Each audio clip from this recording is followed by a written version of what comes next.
Hey everyone, and welcome. This is PopXcast, where science fiction meets pop culture. We are a geek podcast for geek culture, so are you ready to get your geek on? Sit back, relax, put on that Ninja Turtle onesie, warm up those chimichangas. Ladies and gentlemen, this is PopXcast.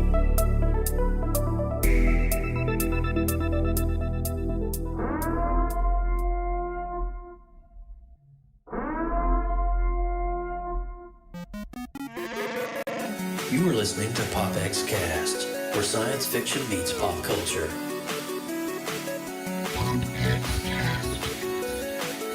Here we go! PopXcast. I was born in it, molded by it. PopXcast.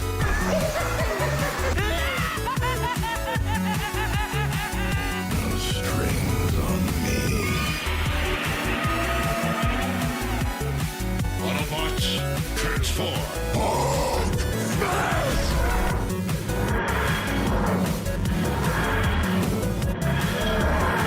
I'm Batman. By the power of Grayskull. PopXcast. We're doomed. Goal here at Tyrell. More human than human is our motto.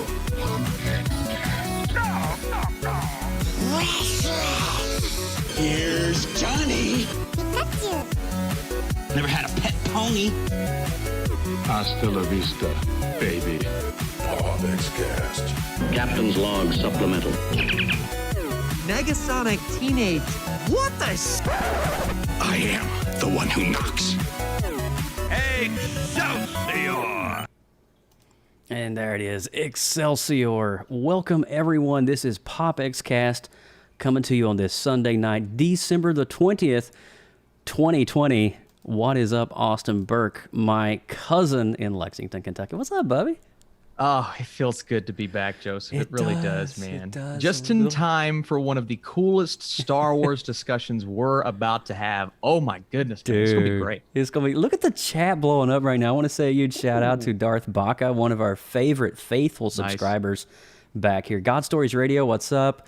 And we've got oh my gosh, we got Yo Bear. What's up, Yo Bear? Hey. And we got John Poffenbarger here. Hey, John. What's up, man? The Burksters in the house. Burkarama Burksters. We're getting like it it. out. Yeah, I like it. That's so good. I like that, man. But so how, dude? It's been August since our last show. Oh my goodness. A lot has happened since A lot has happened since August, right? So we probably want to maybe do a quick catch up, perhaps, maybe something. I don't know. So what's new in your world? I mean, you hit like, what is it, like 1 million subs now? On what are you up to now? On every time I talk to you, it's like 77. Oh 77. my God! So you hit 75K. Yes, I did. That is ridiculous. That's goal, amazing. man. What a feat! What a feat, bro. Look at you I'm go. thankful. I'm blessed to have a great community, and I got accepted into the Critics' Choice Association, and just writing for Rotten Tomatoes, man. Just it's been a great. And then right in the smack dab of that, I got to come to Florida and see you for a little bit on a bit of a business trip, man. That What, was me? fun, wasn't it? Well, that was fun. That was great. That was good times. was. But yeah, it was so awesome to see you back in October, man. And I tell you, it's been such a whirlwind for me in my crazy world. I was one of the lucky. I will say this now: since we're on PopX, we're talking about geek stuff, and we do talk about video games every once in a while, right?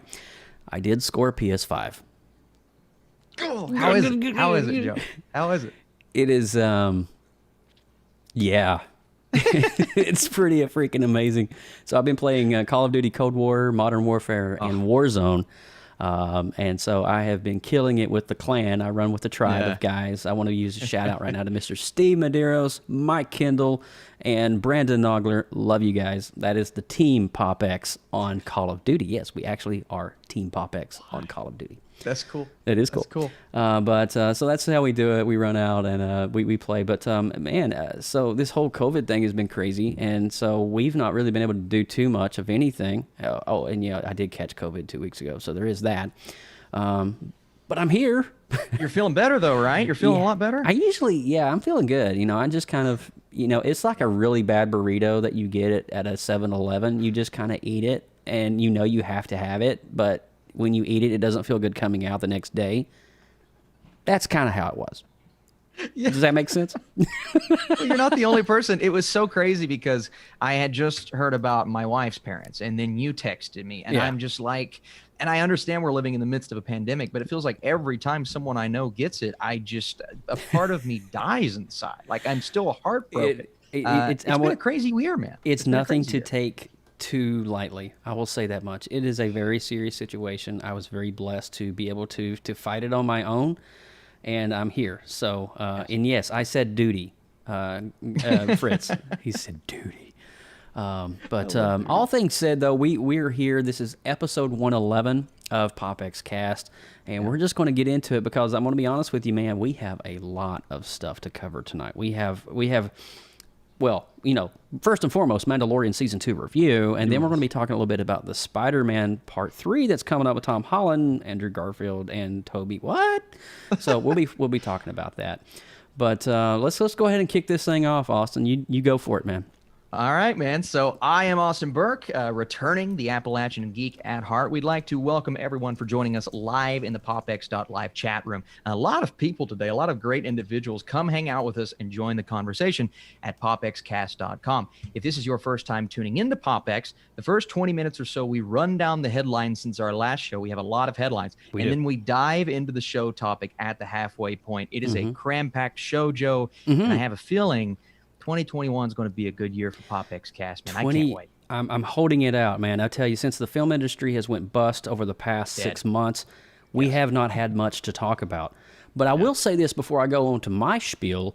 I have had the pleasure of finishing Better Call Saul. I caught up on all that. I am one season away from finishing up Peaky Blinders. I did finish that. We finished, Queen's Gambit on Netflix. Dude, these have been some phenomenal productions. And, I never knew Better Call Saul was so intricately woven into the Breaking Bad storyline. But let me just say, Season 5, oh my God. Anyway, so that's what I've been doing. I've been binging on stuff, and I'm literally one season away from Peaky Blinders. The Peaky Blinders. But it's been pretty awesome, so I will say that much. So I'm your host, Joseph Burke, Central Florida's seasoned comic book nerd and retro enthusiast. Now, we're part of an amazing network of creative collectives from a vast expanse known only in the world and universe as the Creative Multiverse. Now, this network of creatives is lightly sprinkled with talent that surpasses even what our own imaginations could even fathom. For more information, visit the Creative Multiverse on Facebook.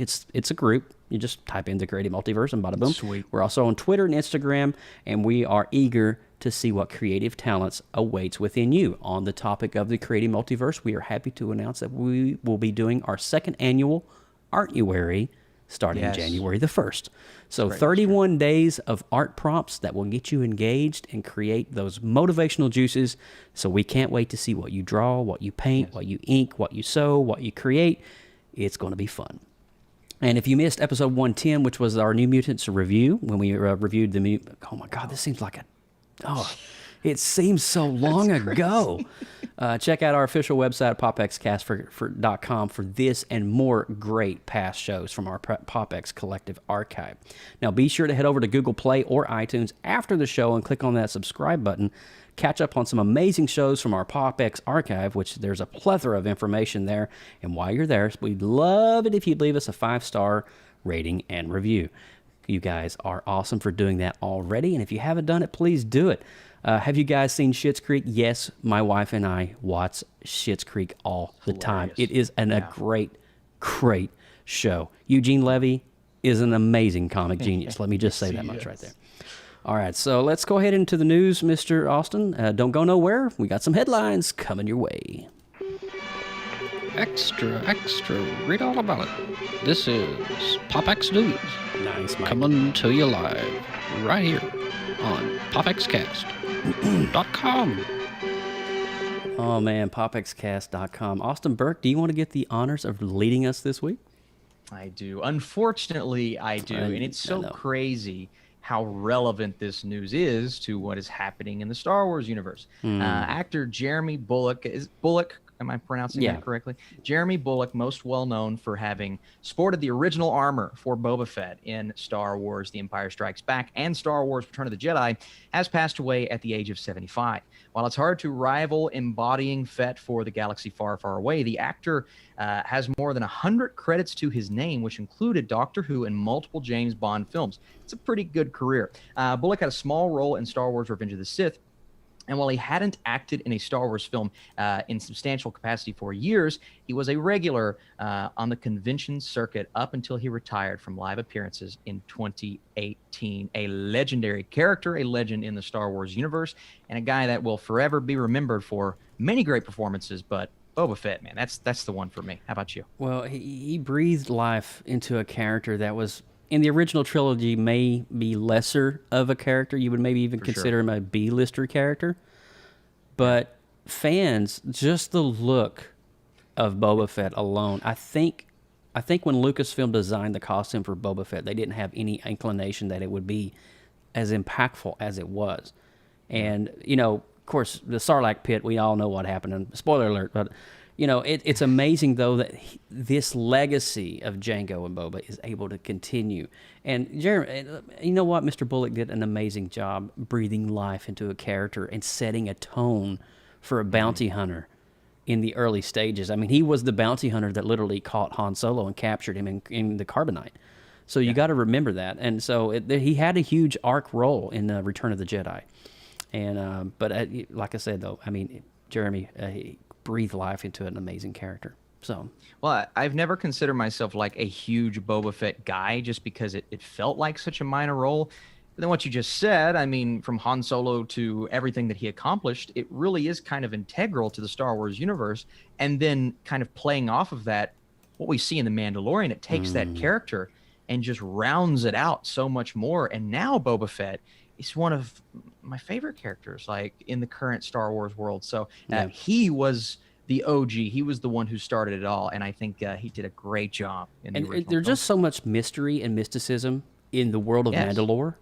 Absolutely. And, you know, I love the fact that we have a show like The Mandalorian where we can dive into some of their rituals and their customs and, you know, not taking off your mask and not doing this or not doing that. And I just think, man, it's so cool that we get to tap into the planet of Mandalore, the whole race of Mandalore, and just understand more about Boba Fett, even though he's a clone. But, you know, anyway, long story short, we're rabbit holing. We can rabbit hole for days on this stuff. I agree. But, yeah, I mean, thank you, Mr. Bullock. Rest in peace. Your legacy will live on in fandom forever. I agree. Zack Snyder's Justice League is suiting up for March 2021 release on HBO Max. Now, the long-fabled Snyder Cut, the never-before-seen version of the superhero ensemble, has been restored and completed by the director. Filmed additional footage all the way back in October and has since completed 75% of special effects work. With his 4-part, 4-hour director's cut, Snyder confirmed the March 2021 release date when replying to a commenter on social media. Are you excited to see the Snyder Cut, Austin? If you would have asked me a year ago, no. You're asking me today, the answer is a resounding yes. I am so excited, knowing this is a completely different thing, knowing we're getting an extra 2 hours of footage. And on top of that, I would say more, because apparently what we saw in the other Justice League film is nothing like what we're getting in this movie. No. And all of the great DC Easter eggs and cameos that we're going to get. Now, part of me is a bit sad because how does the continuation work? Do we get to see more? Now, obviously we do with Flashpoint, but will there ever be another Justice League? Well, we'll have to wait and see. But to make this kind of jumbled mess over here that much better, I hope it does, will be a huge feat for Warner Brothers, Zack Snyder. And the fact that they're letting him do this, that tells me that they have a lot of faith in it, man. So I am so pumped for this. Well, I think if we back up and remember some of the historical things that led up to why it was hacked up in the first place, Zack Snyder lost a loved one. He lost his child, if I'm not mistaken, in a very unfortunate situation and circumstance. And this was during the filming and directing of the original Justice League film. So at the time, Warner Brothers acquired that shot footage, which was only 25% of the original film. Remember that. They only used a portion, a fourth And then they made what you saw in the theaters, and it was kind of lackluster. But I am extremely excited. I don't care if it's 4 hours.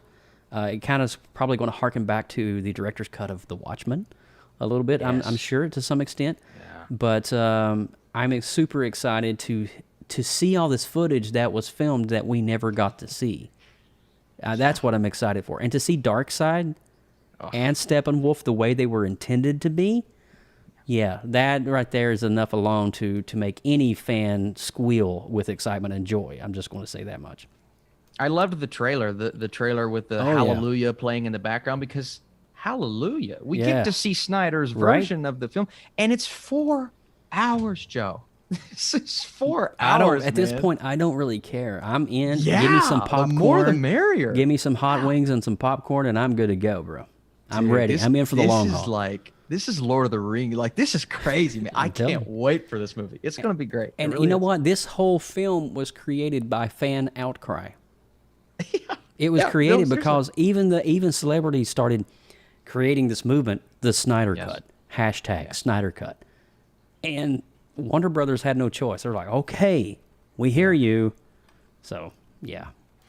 When Ben Affleck did it, I started to believe it. We'll move on, but I mean, just the excitement level, I think, from both of us for the Snyder Cut is resounding. I just can't wait. I have a lot of hope and a lot of optimism for his cut of the movie. I do too. I will leave it at that. Yes, for sure.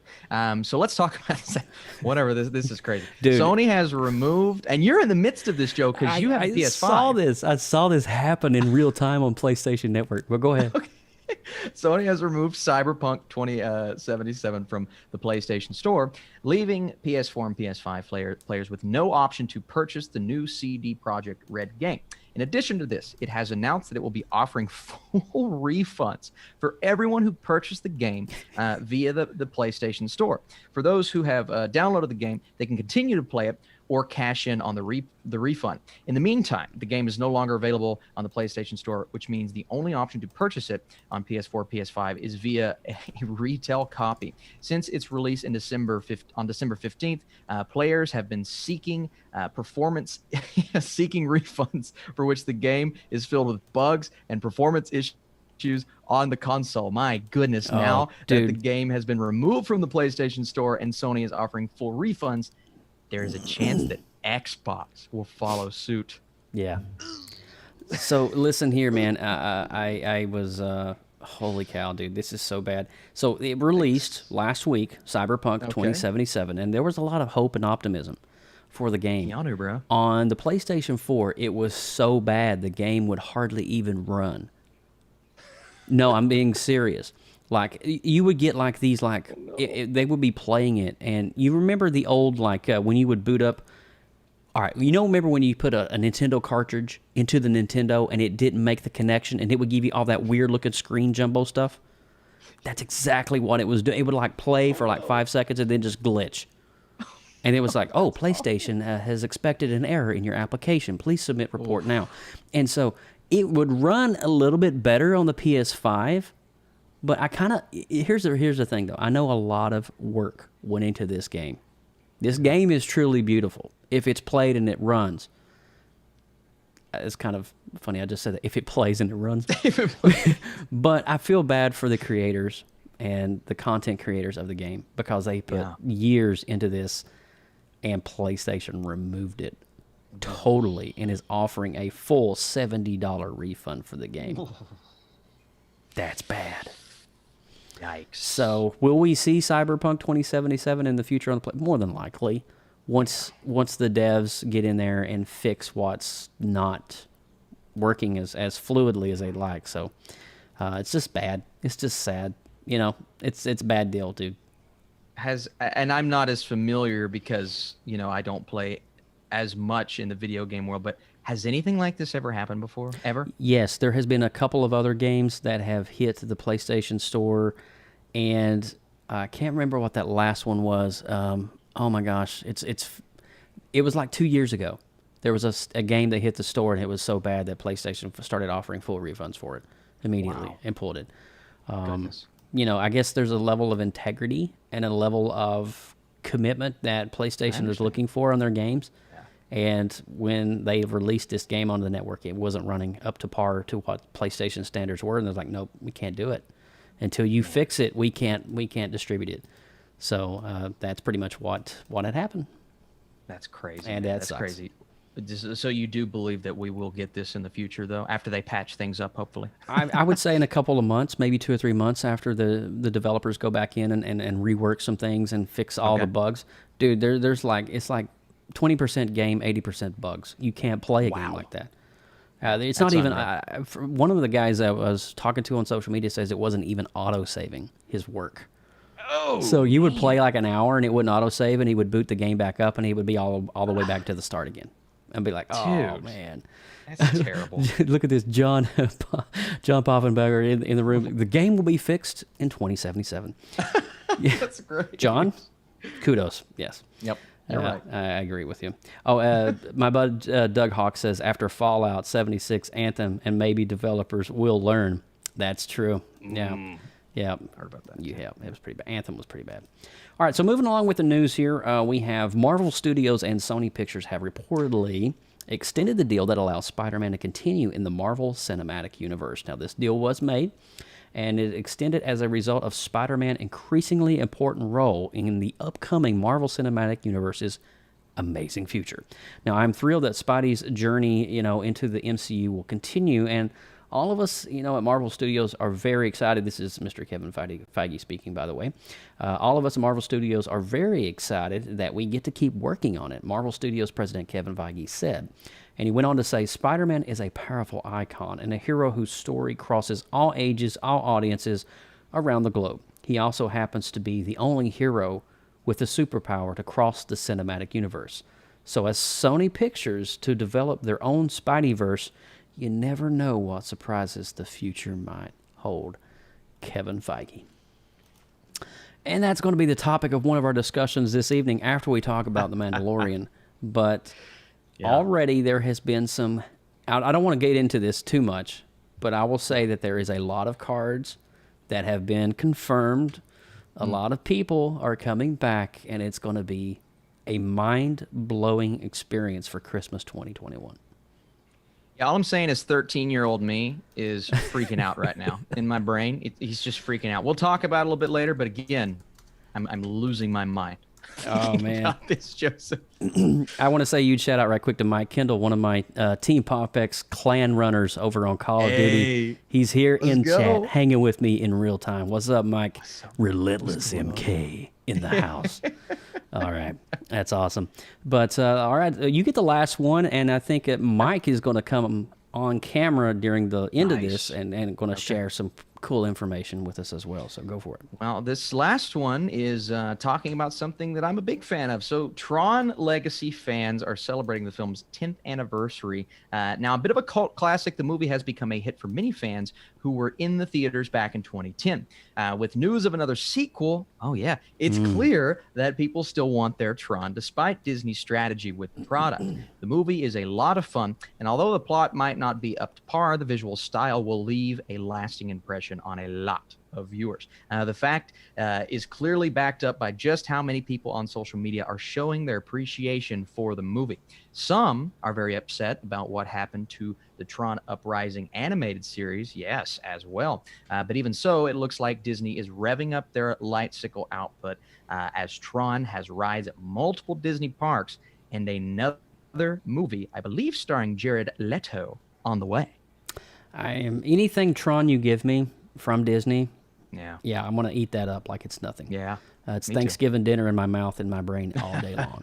I'm a huge fan of Tron, always have been, and I believe that Tron Legacy, the film, that is a successor to the original, I believe it is cinematic glory in its own right. I believe that film literally broke ground just as the original one did in 1981. I just, it's just amazing. And a lot of people are on the fence about that. They don't like it. They're here, they're there. But I got to tell you, you can't deny the fact that it's an incredible story. It's incredibly shot. The visuals it's stunning. And when they bring out, I was one of the ones that actually watched the cartoon series when it came out. And it was amazing. I mean, how they did Tron Uprising. And it was just a great spinoff with Clue and Tron and all that. So yes, indeed, I'm extremely excited for that. And you know what opens up in just a few months at Walt Disney World Resort? No. The Tron Light Cycle roller coaster. Oh my gosh, man. See, I've always said that is the perfect opportunity for a ride. And now that they're bringing that to life, come on, man. I mean, how do you not just make something awesome? Do you think it's going to be good, Joe? I've not actually seen the design of it, but It is going to be a minute and a half that will blow your brain. Yeah, there is previews. There's a twin to it in I believe at Shanghai Park in China. wow. Oh, man. Shanghai, yeah. And you watch the ride through. It's Shanghai and China or Japan. I just made. It's I had Shanghai. I had a what? Shanghai in China. Thanks, Mike. Mike's in the background. It's the voice. It's the voice from beyond the grave. It is. You watch the ride through. It's a GoPro mounted on the front, and you get to see the whole thing. Oh my God, dude! The way they filmed it, you're competing. You are the blue cycles, and you're riding against a mirror image of your other self as the orange cycles. So the whole ride, it looks like you two are going and weaving, but it's actually one cycle. But they're using some kind of crazy mirror technology to make your reflection turn orange beside you in a 3D holographic experience in real time on a physical roller coaster. That's insane. Yes. Insane. We'll just leave it there. Mike, you said you had some stuff to add to the table. Oh, look. He is so festive. He got his tree over there. Look at that. What's up, dude? I was one of those that missed the cartoon as well. It was just the way it ended. It just kind of stopped. It's on Disney Plus. Yes, I know. I'll have to go back and rewatch it. But anyway, with the 10th anniversary, there was a special release that came out of the Daft Punk soundtrack. I just wanted to share. They called it the Mondo release. Oh, look at that. And it was just worth getting just for the artwork. Yeah. Oh my gosh. Dude. Daft Punk, baby. That's sick. It comes with 280 gram vinyls. Oh. What? The other one. This was a re-release, and it was only 3,500 of them made. It's orange and black. Man. Oh. This I pre-ordered this like back in March, and it wasn't being delivered till November, so I just got that. Dude, your record collection, your vinyl collection is insane, dude. It is like every time it's like Stranger Things exclusives, Tron's exclusives. Yeah. Holy cow! Come across that. They were talking about the 10th anniversary. They said they were going to make a re-release. I have the original as well when it first came out, the soundtrack. So I had to get this. It was worth it just for the artwork. Dude, that's insane. Well, thanks for sharing that, dude. That black and orange one. Yeah. That one is sick. Hold that baby up again. Jesus. And I'll tell you what, if you're going to have anything on vinyl, how about one of the best soundtracks, not only of that year, ever. It was phenomenal. Dude. Yeah. Yeah, I'm hearing Derezed in my head right now, and it's awesome. I was thinking about it. Oh my gosh! All right, well, that's going to conclude the headlines portion of the show, guys. I want to thank you guys so much for hanging with us and just sticking it out. I appreciate that. We're getting ready to get into the meat and potatoes of the show, and so we're going to dive right into Mandalorian Season 2 and Spider-Man 3. Possible multiverse cross-pollinating crazy things are going to happen, and it's going to be insane. I don't know why I say cross-pollinating as much as I do. I'm just going to shut up, and I'm going to roll the spoiler alert warning. Now, if you've not seen the conclusion of Mandalorian Season 2, Episode 16, well, you might want to hit the pause button, and we'll wait on you. How about that? Not really. No, we won't. Danger. You are about to enter a PopX spoiler alert. Beyond this point, there is no return. You have been warned. You have been warned. Beyond this point, there is no return as we open up the conversation and the roundtable discussion with Austin and myself and Mike here. Let's just talk about the setup in Episode 1 as we're progressing through the storyline. We're introduced to so many characters throughout the duration of these 8 episodes. and you don't really understand like how the progression of these characters, Bo-Katan and oh my gosh, I'm just going crazy just thinking about everything that I just saw. It's like watching Clone Wars come to life right before my eyes. Is insane. Austin, I want to go to you first. So, how do you feel about Kevin Feige's setup in the 8 episodes leading up to the finale? And we're going to get to the finale. Trust me, we're going to talk all kinds of crazy stuff in the finale. But how do you feel that Favreau did in those first? I know it was the different directors and producers and everything in every episode, but the heart and everything was Favreau's idea, but directed by different people. So how do you feel about this setup and everything with the characters and all the story arcs? Yeah, so it's a tough thing to do. It's something after the sequel trilogy, and not that I hated every movie in the sequel trilogy, but it's one of the most inconsistent series of movies in terms of tone and story and characters. It's something that a lot of people at Lucasfilm were saying, well, this can't be done. We can't bring you a story with, this much fan service, this many crazy Star Wars-y elements, and still appeal to fans. It's not possible. And then Favreau comes in, and then Filoni comes in, Lucas's right-hand man, and they just bring together, I sound like Nick Fury, we're going to bring together a team of remarkable We're getting together people. a team. and that's exactly what they did. The series of directors that they got for the first season, spawned Chow, who's now doing Obi-Wan, Taika Waititi, who now has his own Star Wars film.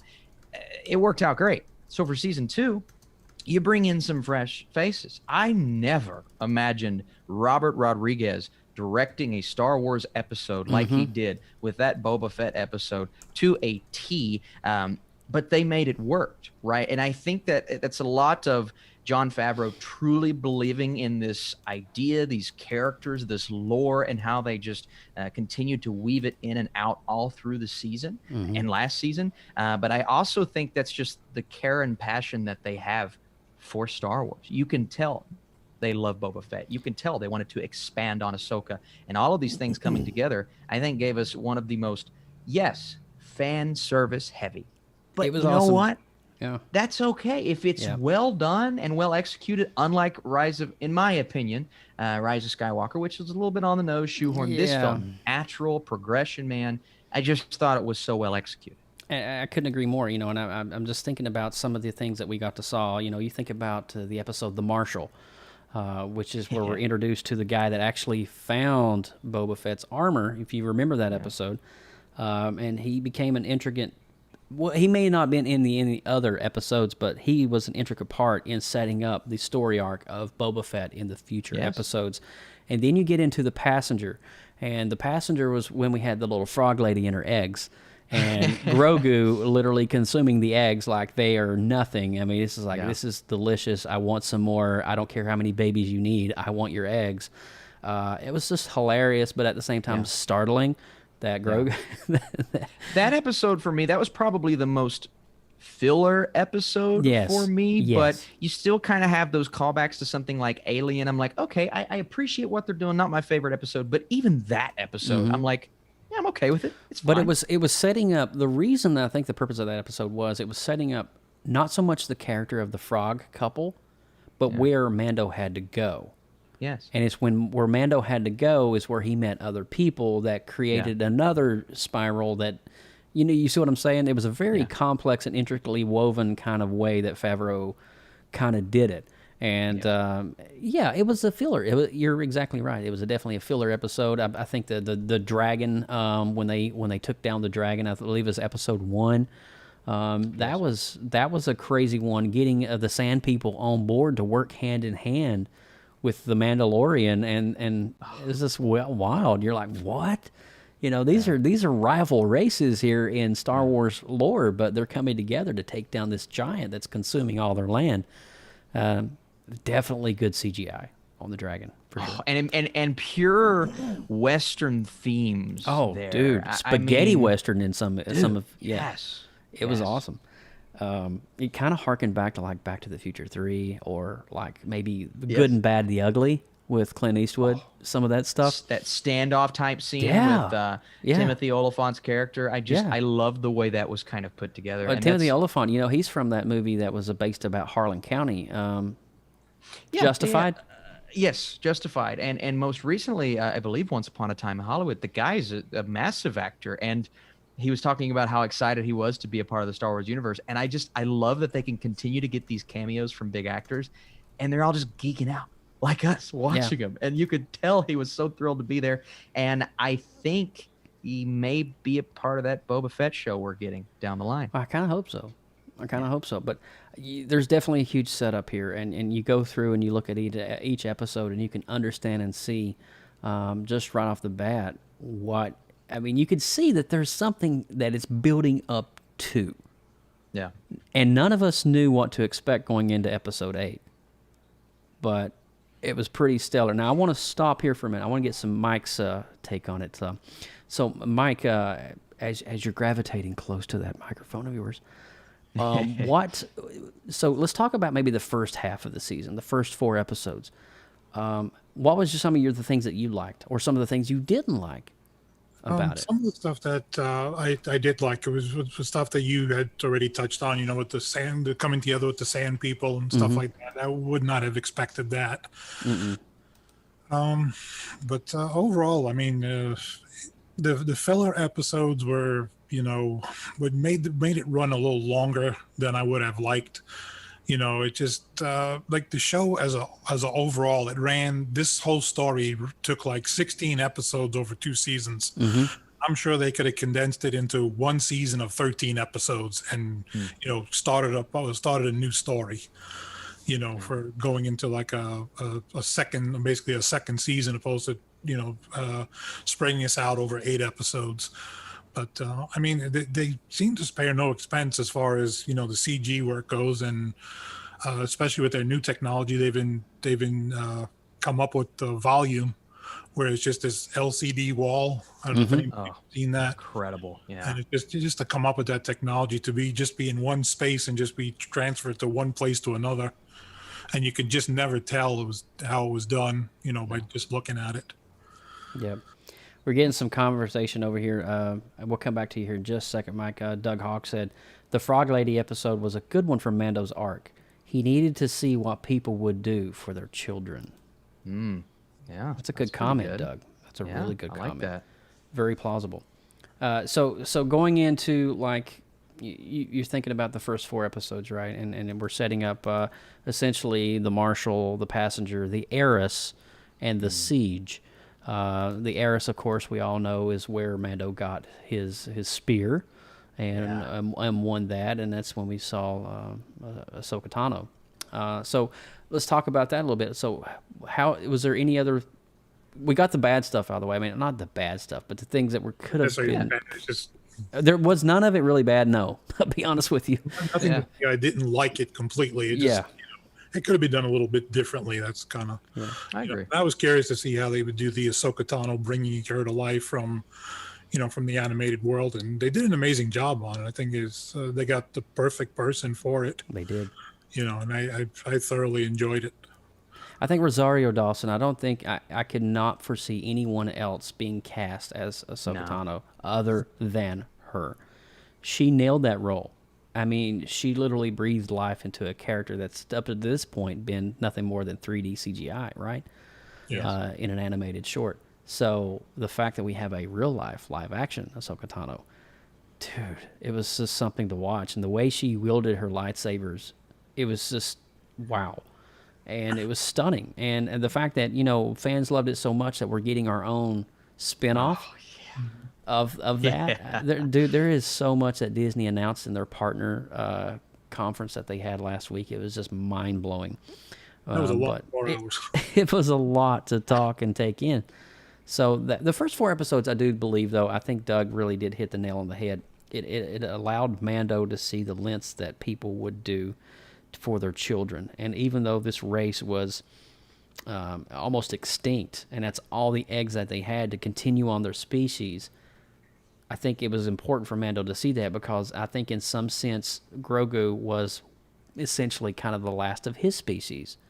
And it's still on the fence if he's a clone or if he's directly a descendant. We don't know all that information yet.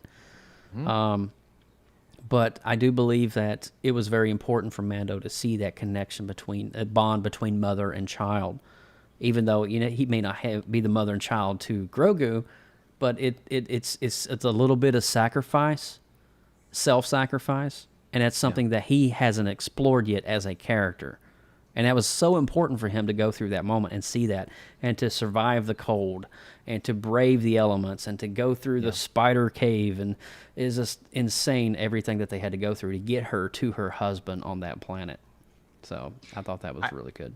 I think the translation is one of the best things that Favreau was able to do, taking these characters from Rebels and Clone Wars that, maybe not even the general audience is familiar with, and then bringing them to life, whether it's the same actress with Katie Sackhoff or a different actress with Rosario Dawson, but bringing them to life in a way that feels faithful to their characters. Absolutely.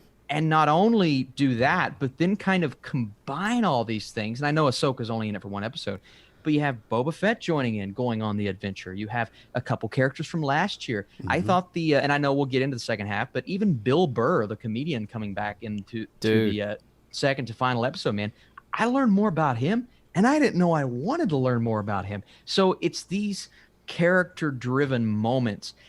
And I've seen a lot of complaints that maybe a few moments didn't go as deep as they could have, and I understand. But this is one show where I'm just soaking in so much Star Wars goodness, and I'm learning so much, and maybe they're trying to throw too much at us, but I don't care. At this point, no, I just bring it. When you see Ahsoka's lightsabers light up in that fog, and the entire way that episode was filmed, by the way, kind of the dark look to it, and the cinematography in that episode, man, that's what I'm here for. I'm here for this new, beautiful, and just perfect Star Wars content. Well, also, we got a lot of that this season. There's a couple episodes. Remember the name drops at the end of the Ahsoka Tano episode? Oh my goodness. Yeah, Thrawn. Thrawn? Are you serious right now? Come on, man. This is crazy. So they are dropping this stuff in live action format. Yeah. Yeah. So Doug went on to say self-sacrifice was key. He went from adherence to creed to any cost to elevating the relationship with Grogu over his creed. He did. He takes that helmet off at the end, man. He That did. is the ultimate. I got the handy dandy list of Star Wars episodes here. So this is what's coming in the next 3 years. We're obviously going to get them. Oh, look at you, Mac! I love you so much. We're going to get the Mandalorian. Obviously, that's going to be. I don't know if it's going to be Mandalorian season 3 or Mandalorian season 3, the Book of Boba. We don't know that yet. We'll be talking. It was a producer came out and said they are two separate things. That was this morning. Oh, good God Almighty! All right, so Star Wars Rangers of the Republic. We have Ahsoka, her own show. Andor. Can we just stop and say Andor? Yeah. Oh, good Lord! Right, that's right after Rogue One, dude. That is immediately. Or is that building up to Rogue One? You're right. No, it's building up. It's building up. Yeah. Yes. Well, let's just stop here. Obi-Wan Kenobi, Hayden Christensen, and Ewan McGregor coming back reprising their roles. That was the one. Okay. It. All right. Yeah. Then we've got The Bad Batch. That looks good. Clones. Then we've got Star Wars Visions, Lando, Acolyte, Star Wars Acolyte. We've got a droid story. And at the bottom of the list, we have none other than Rogue Squadron. Patty Jenkins, man. I Wonder know, Woman's dude. director. And last but not least, from Lucasfilm, we will have Willow coming back to reprise. Holy cow, that's going to be awesome. If you've not seen the original film with Willow, you need to immediately after this go watch it. It is an amazing, epic fairy tale of, oh my gosh, I used to watch it. Did you see who they announced to direct the new Indiana Jones, Joe? No. Is the director of Logan, James Mangold. Are you serious? I swear. That's going to be so good. And someone's asking 123 Rock fan, is Acolyte live action? So Acolyte's actually the one that's the most exciting for me for Disney Plus, because this is focusing on the end of the High Republic when the dark side kind of became the dark side. And it was confirmed yesterday that it's actually 60 years before the Phantom Menace. So could we see Palpatine's master, the exploration of Darth, was it Plagueis? I believe it was Plagueis. I think it was Plagueis. But yeah, man, that's, to me, live action, that's the one I'm kind of just sinking That's my going to be teeth. interesting. Yes. That's going to be really crazy, dude. Wow. All right, so that's what's coming from Lucasfilm in the next projected 5 years, but starting now into the next, was it 2024 or something, 2025, something like that. But I think it is a great time to be a Disney Plus subscriber. Let me just say that. Well, yeah. And then this is not even including the third trilogy of films that are supposed to be coming as well down the pipeline. Waititi. Yeah. Taika Waititi is doing the Dark Republic or something like that. We don't know. Did you see that, just that one little tease during the investor thing of his logo? It was that very retro looking Star Wars with the different, almost looks like, Joe, it almost looks like something you would design. And I'm like, Joe, this is going to be our cup of tea. A Taika Waititi Star Wars. Dude, I'm telling you, we are going to be living on Disney for Yes. the next 5 years. I'm just going to say that. Yes. All right, so let's talk about the second half of Mandalorian, and then we're going to get into Spider-Man. So the second half of Mandalorian really began to set some things up, especially when we hit episode 5, The Jedi. Yeah. And this is the episode where, I mean, obviously this is Ahsoka Tano, and this is setting that up and all of that. And then we get into episode 6, which is the tragedy. And now the tragedy, this is probably one of my most favorite episodes of the entire series of season 2, with the exception of the end of episode 8. But it reintroduces officially Boba Fett. All right, so we have Boba Fett. And at first, Boba Fett is kind of not an ally to Mando. And so we're seeing some of the conflict. We're seeing the battle and the struggle. But then we see the scene where Mando places Grogu.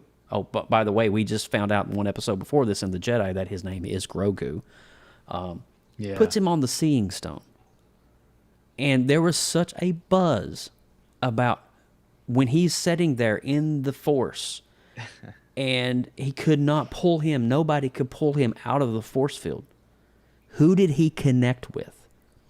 And there was a plethora of conversation that started in the fan community about, well, how many Jedi are alive at this point?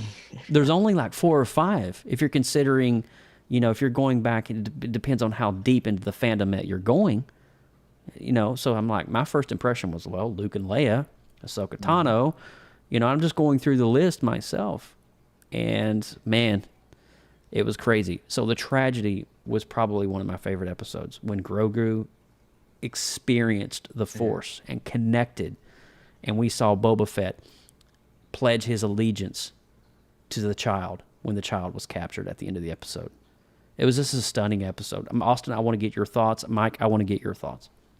Yeah, people were going as far as saying, well, could Mace Windu still be alive? Is it Ezra from Rebels? Like, we went all out on speculation, and part of me wanted it to be Luke.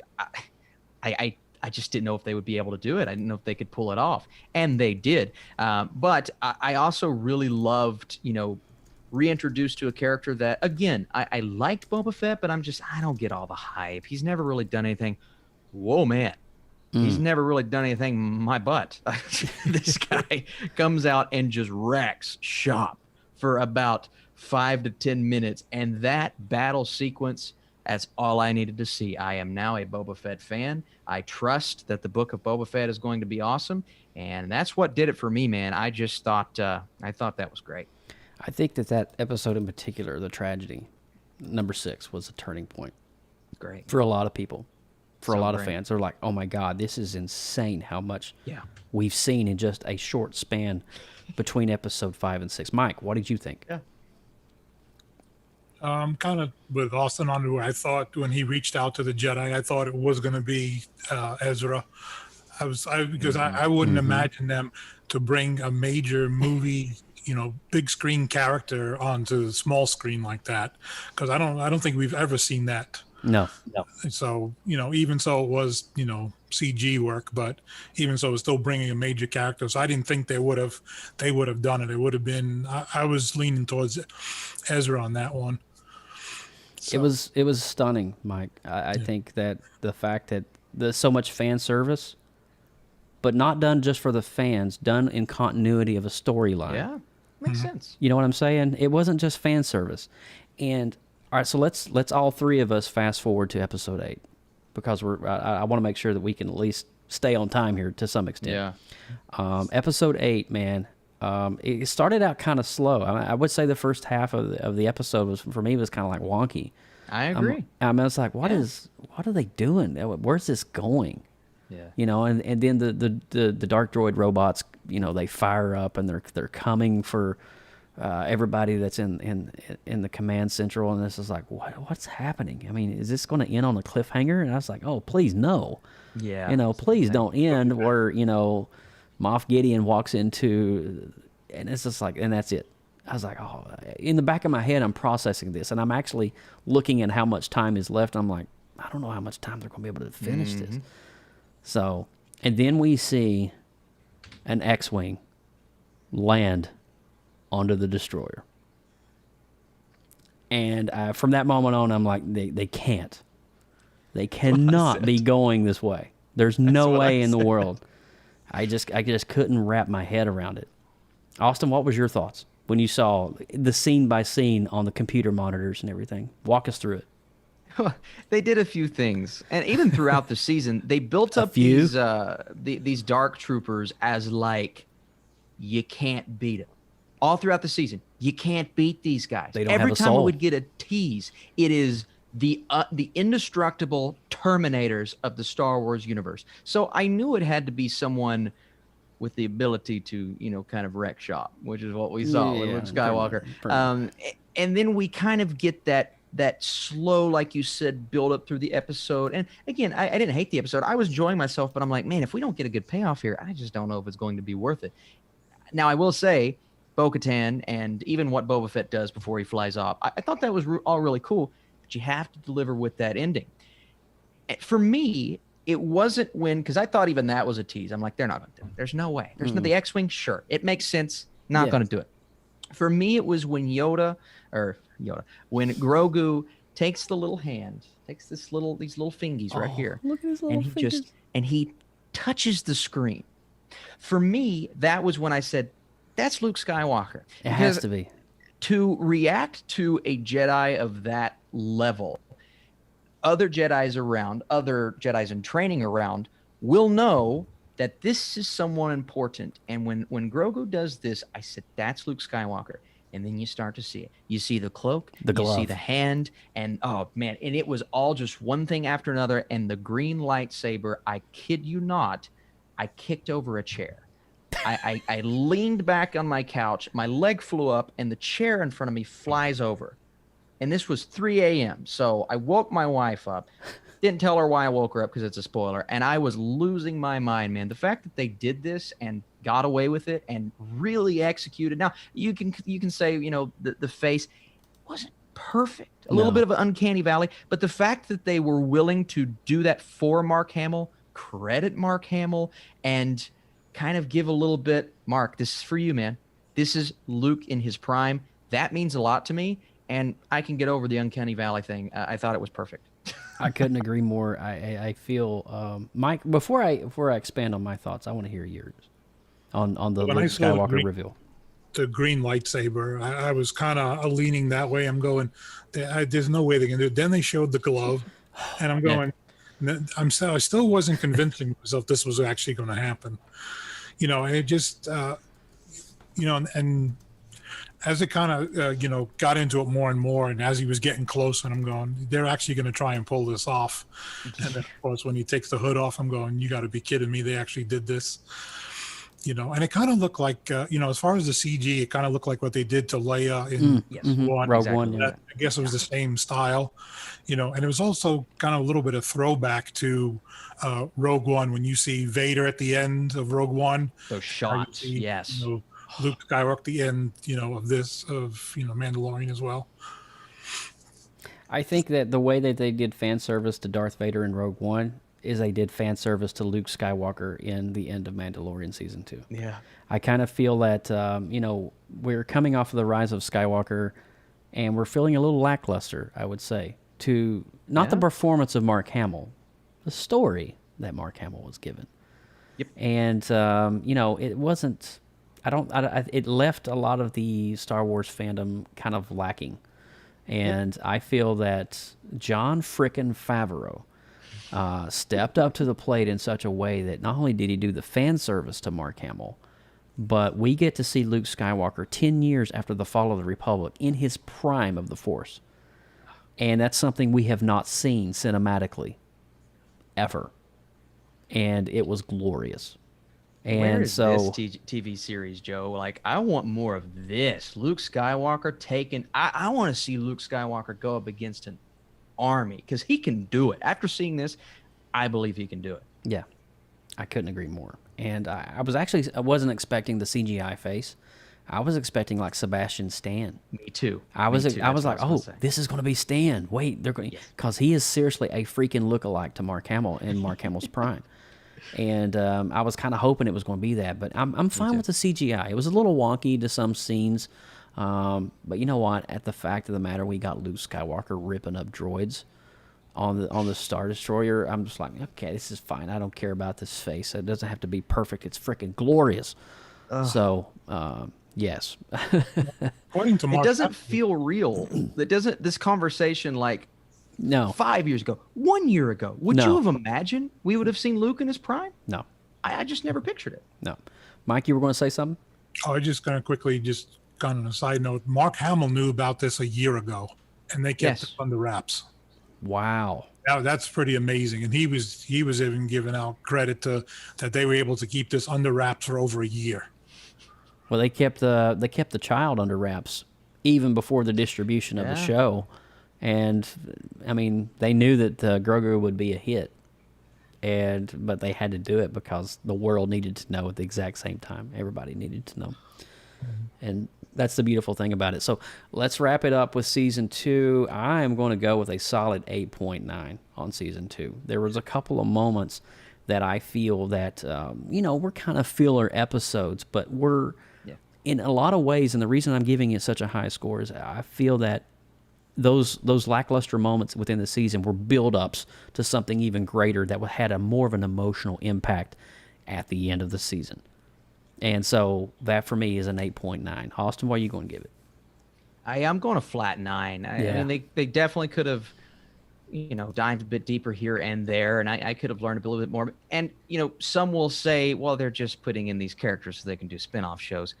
But it didn't feel like that to me. Now, they will do that, but it felt like an opportunity to establish them, build them up a bit more, and flesh them out in a way that made me like Boba Fett, made me really, really want that Ahsoka show. So I thought it all worked so well. Yeah, a little bit of filler here and there, but that payoff cemented this show being one of the best on television.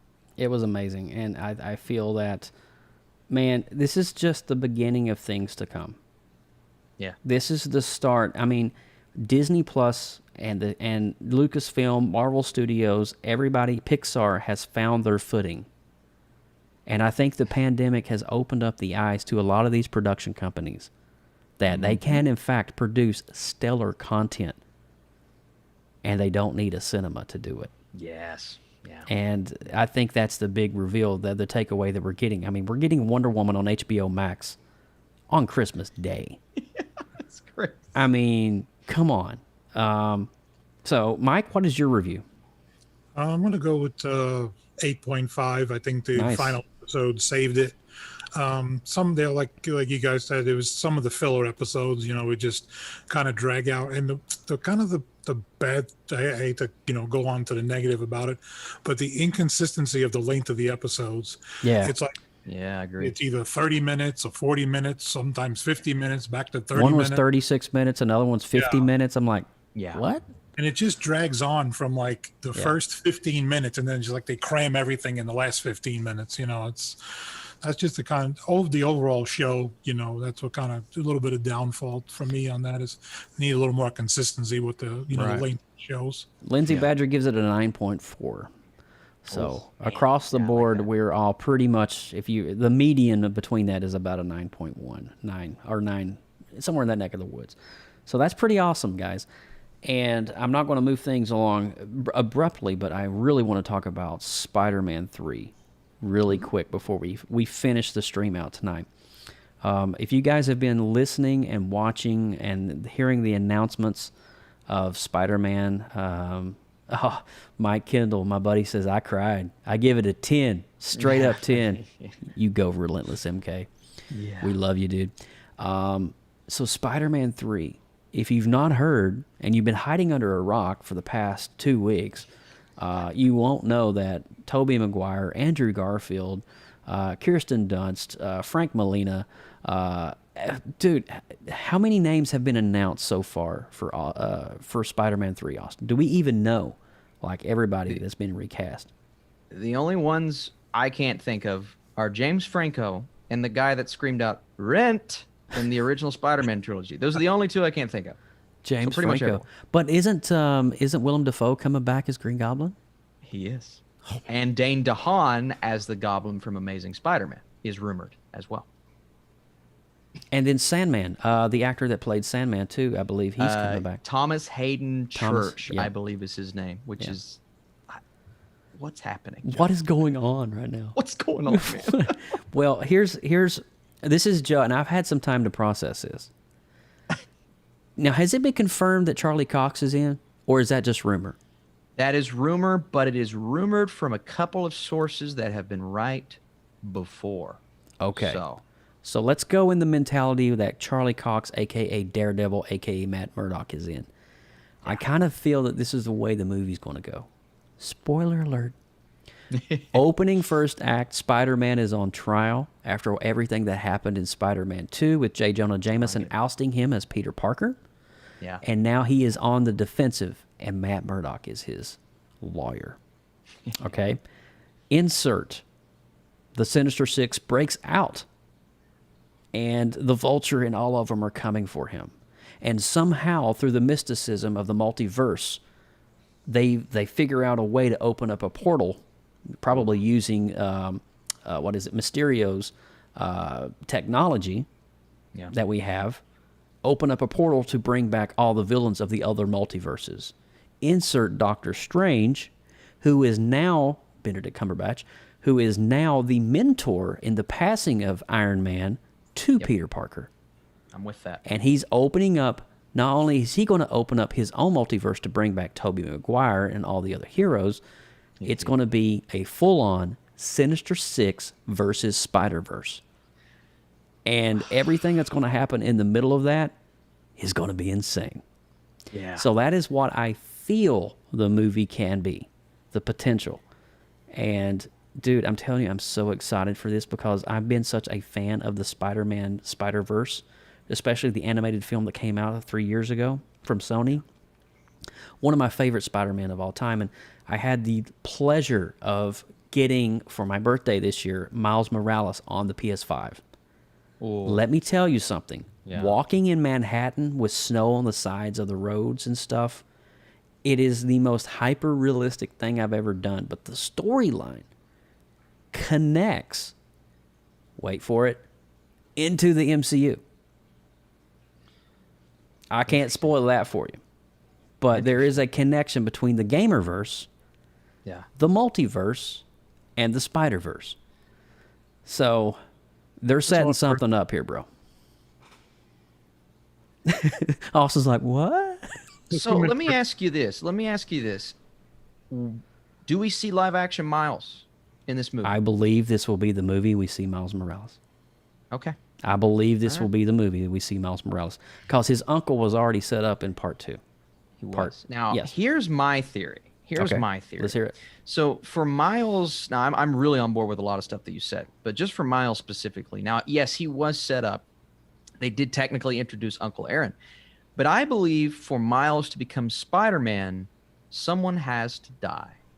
I believe the Miles Morales of this movie will be a Miles from either Tobey or Andrew's universe, and whichever Spider-Man they decide to die will die off either in this movie, or if this leads into a full-on Spider-Verse movie, which that's a rumor as well, I believe that will happen at the beginning of that movie and set us off on a Miles adventure featuring all of the Spider-Men that we know. So who is it, Joe? Is it Tobey or is it Andrew? Well, it's definitely not going to be Tom Holland. Tom Holland has been contracted to be in the next 12, 15 movies, something like that. It's ridiculous. He's the guy. So Tom Holland's going to be the guy for a long time. Yes. So, you know, it would be cool if they would go back, because it would say, like, you know, 2004, and it was Tobey Maguire fighting some villain that wasn't filmed in one of the original 3 trilogy, and he dies. Well, you know, John Malkovich was almost cast as Vulture in the 4th Spider-Man that never happened. Do they do something like that? Do they give us that movie a little bit when we introduce Tobey Maguire? I mean, that would be so cool, man, to see some things that we've never seen before. It's already rumored that we're going to get Tom Cruise, who was almost cast as Tony Stark, in Multiverse of Madness, and all of these other crazy actors. Well, here's another good thought, too. Mike Kendall in the chat, Relentless MK, as we like to call him, he said throw in some Tom Hardy Venom well, which is absolutely... Morbius and Tom Hardy's Venom can exist in this multiverse world. And it already has been proven that they're going to be crossing over anyway. Morbius, and they will exist. Yeah, Morbius, when it was shot, was actually shot with a few scenes, I believe, with Tom Holland. So there's going to be some crossover stuff that's going to happen that's going to blow some people's minds, for sure. It is going to be a series of mind-blowing events, and I believe whether Venom gets his own movie versus Spider-Man, I think we will get that, or not. I think there will be some sort of Venom tease in this movie, amongst every other thing that we're talking about. But again, I'm just, my mind is a little bit, I'm freaking out, because I think one of our two Spider-Men, Andrew or Tobey, is going to bite the dust in either this movie or another one. Well, I really think and too, we haven't really discontinued the possibility that the second part of this movie for Spider-Man 3 may be the continuation in the Multiverse of Madness. I think it will be. I think that might be the continuation and the finality of it all. It could be. You know, a crazy rumor that I heard? I heard that Tobey, this is just a rumor, right? But I heard that Tobey may have signed on for 2 movies, and it may be a Tobey, Doctor Strange, Wanda adventure in Multiverse of Madness, and less Tom Holland. Good grief. Because guess who's directing Multiverse of Madness? Sam freaking Raimi, who directed the Spider-Man trilogy. Okay. All right, we're done here. All right, we're signing off. Mike, you got anything to add to this? I ain't got the strength for this. There's just too many verses. You know, I just don't have the brain power. Oh man. I mean, I like your idea, Joe, but, you know, and also where we'd connect the two, but, you know, it's like a 18-hour spectacular movie. That's what's going to become. I would probably set that for 18 hours straight and watch the whole dang thing. I would. There is that much. So I'd pee in my pants, probably. Dude, I'll tell you what, I've already peed my pants twice, and this seat's going to need fumigated by the time I get up. I'm just so excited. One thing, save a little bit of that for me. I'll come sniff it. One thing Please. I want to bring up, though, is in the Investor Day. Wow. During the Are we live? During the Investor Day meeting, the Investor Day meeting, Kevin Feige said something really crazy when he was talking about She-Hulk, and it was almost in passing. Almost at the end of his sentence, he says, and since she is a lawyer, you never know who else will pop up in that show. Huh. Well, why would you say the word lawyer specifically? Well, So, Charlie Cox, it looks like you're getting your dream, bro. I think he is, man. You know what? I got to be honest with you. Did you hear the announcement that Punisher is coming to Hulu and John Bernthal's going to be it? That is, yes, that is not confirmed, but It's that not is confirmed, something but it's that a highly... Man, I'm telling you what, this Hulu Disney Plus deal, because Hulu's going to take all the rated R stuff, I think they are genuinely, Marvel in general is genuinely going to start going the rated R route, and I think it all starts with Punisher. And that's my opinion. What I was reading on some forums, now none of this is confirmed yet, but they're going to be going away from the Netflix storyline and exploring the War Journals storyline, which is, if you don't know anything about the War Journals on the Punisher, well, now's your time to get yourself some catch up.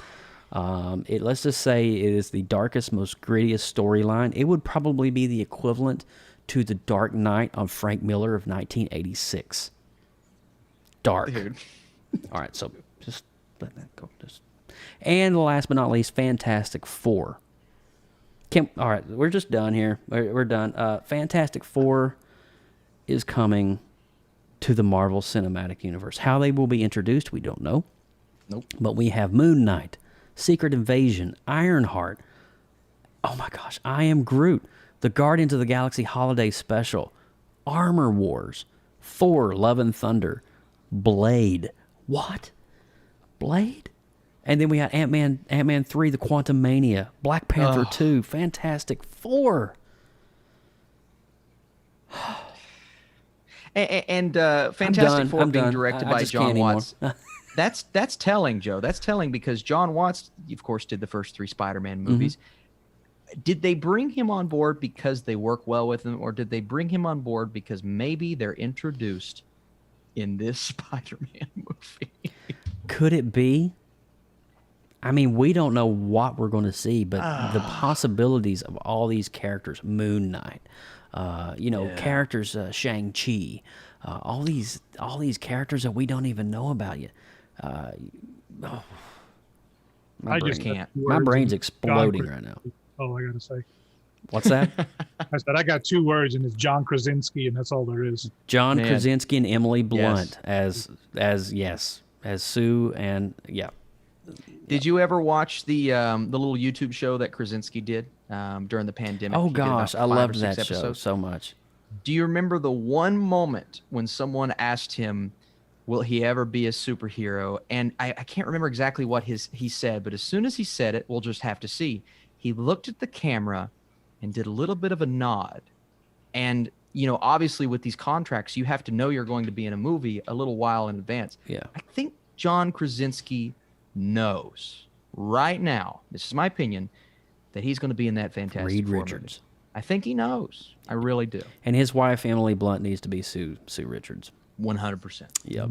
100%. It is rumored that our guy from Stranger Things, the guy who played the lifeguard that turns evil, it is rumored that he is Human Torch. That's not confirmed by anyone. That's just a rumor right now. Right. So. I wonder who they're going to get to play Ben Grimm, the Thing. Oh, yeah. Yeah, that's interesting, man. Because that's probably going to be, I think, you remember the Fantastic Four movie that nobody wants to talk about? The one that came out 5 years ago that nobody really gives a dang about? That was an atrocity. Fant-Four-Stick? Yeah. One thing that was really good in that film was the CGI work on the Thing. Yeah. It showed us the possibility that the Thing could, and what I'm seeing is Thing and Hulk, baby, going at it. 2 of the biggest titans in the MCU fighting it out. Man. Now that work there would give you a geek boner. But moving along here, man, I tell you what, we can talk all day about Spider-Man, Morbius, Venom, Tom Hardy. I mean, it is the possibilities in the next 3 years. We saw what Jon Favreau has done to the Star Wars universe, and how he has breathed new life into a creation that no fan ever expected that we would get Luke Skywalker in his prime on a show, not a cinema film, a show.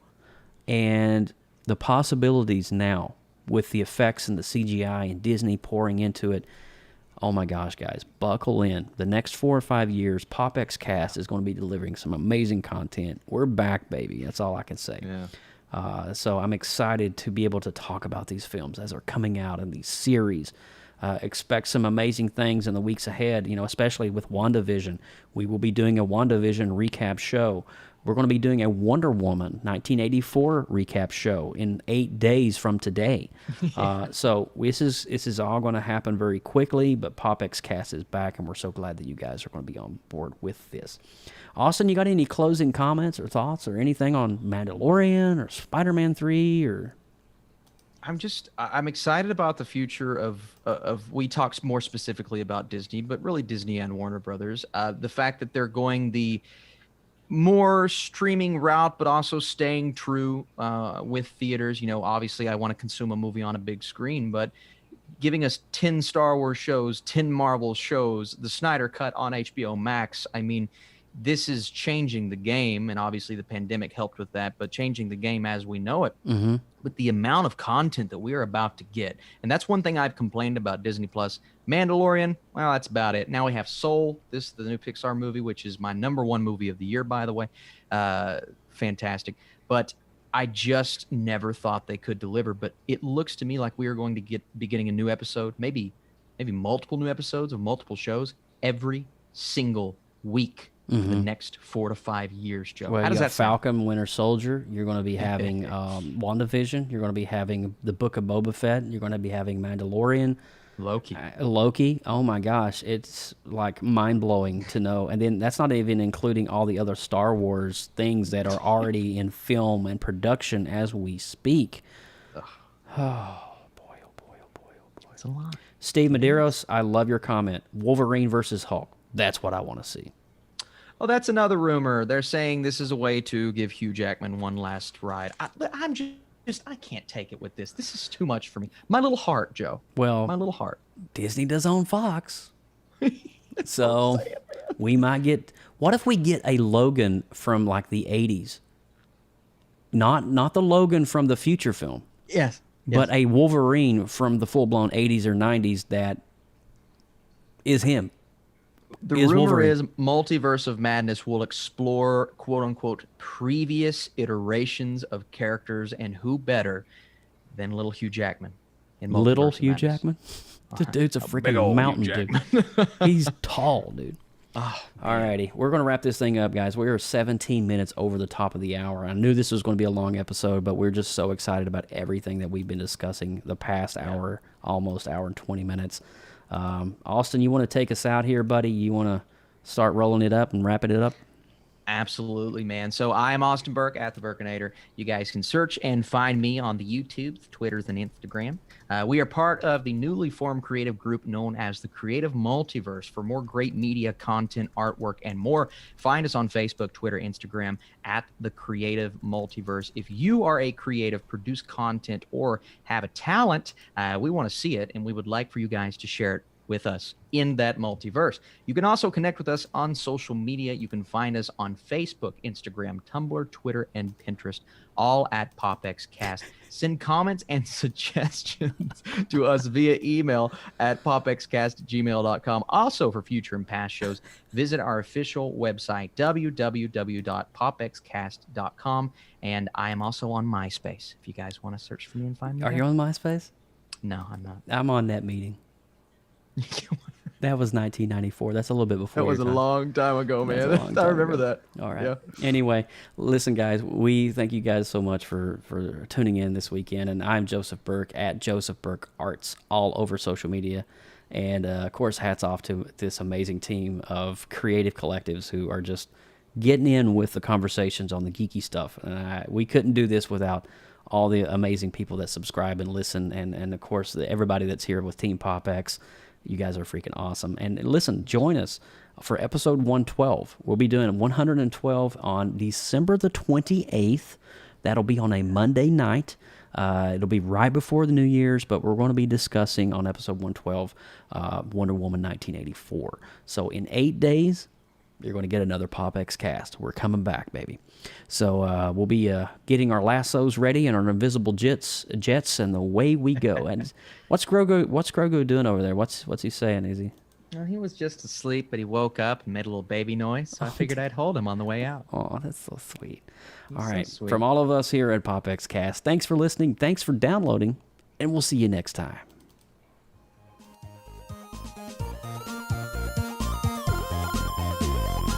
Thanks for listening to PopX Cast.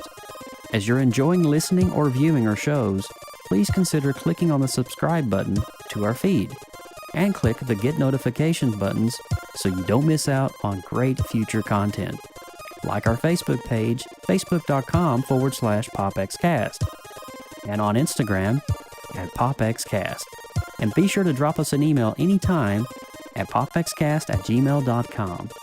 For more great content, check out the Creative Multiverse, where science, art, and imagination come together with artistic talents. The Creative Multiverse can be found on Facebook groups under the same name. We'll see you next time. Get your geek on!